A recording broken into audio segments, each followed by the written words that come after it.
Hi friends, MCC 2025 round 2க்கு counselling ஏன் extend ஆயிருக்கு தள்ளி போயிருக்கு அப்படின்னு பார்த்தா 197 எம்பிபிஎஸ் சீட்ஸ் மொத்தமாக எங்கெங்கன்னா 2 கல்லூரிகளில் ஒன்று ஜவஹர்லால் நேரு டீம்டு யூனிவர்சிட்டி பெலாகவியில் இருக்குது. அங்கே வந்து பார்த்திங்கன்னா சீட்ஸ் இன்க்ரீஸ் ஆகிருக்கு. அதே போல் இஎஸ்ஐ ஹைதராபாத்லேயும் சீட்ஸ் இன்க்ரீஸ் ஆகிருக்கு.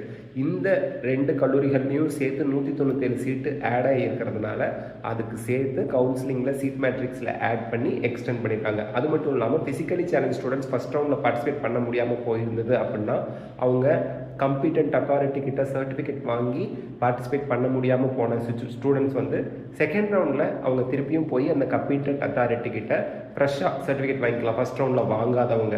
ஸோ அப்படி வாங்கி திருப்பி அவங்க வந்து பிடபிள்யூடி கேட்டகரியில் பார்ட்டிசிபேட் பண்ணலாம் கவுன்சிலிங்கில். அதற்கான லாஸ்ட் டேட் வந்து பார்த்திங்கன்னா செப்டம்பர் 12ன்னு அறிவிச்சிருக்காங்க. அப்போது நமக்கு சாய்ஸ் ஃபில்லிங்க்கு அண்ட் சாய்ஸ் லாக்கிங்க்கே செப்டம்பர் 12 அல்லது 13 வரைக்கும் டைம் கொடுப்பாங்க. அதுக்கப்புறம் சீட் ப்ராசஸிங் பண்ணி சீட் அலாட்மெண்ட்டு அந்த ரிசல்ட் வரத்துக்கு செப்டம்பர் 14, 15, 16 தேதிக்கு மேலே ஆகிடும். அதுக்கப்புறம் தான் தமிழ்நாடுக்கு ஸ்டேட் கோட்டா செகண்ட் ரவுண்ட் ஆரம்பிக்கும். ஸோ இதெல்லாம் தான் இப்போதைக்கு ரவுண்ட் 2க்கான அப்டேட். தேங்க்யூ.